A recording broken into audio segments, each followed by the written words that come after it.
ఆ ఇళ్లలో ఎస్సీ ఎస్టీలు బీసీలు పేదవాళ్ళు నివాసం ఉంటారనే ఆలోచన రాలా.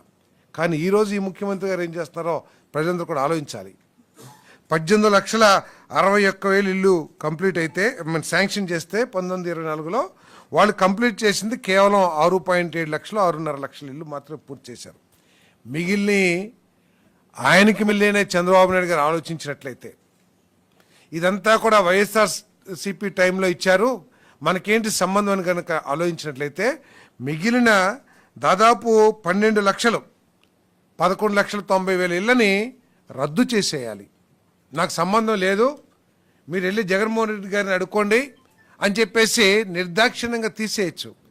కానీ చంద్రబాబు నాయుడు గారు ఆ ఇళ్లలో ఉండేది వైఎస్ఆర్సీపీ ఎమ్మెల్యేలో లేకపోతే వాళ్ళు కాదు, లేదా జగన్మోహన్ రెడ్డి గారు ఆ ఇళ్లలో నివాసం ఉండడు. ఆయన ఇలాగూ పెద్ద పెద్ద బంగ్లాలు విశాఖపట్నంలో అటువంటి వాటిలో ఉంటారు.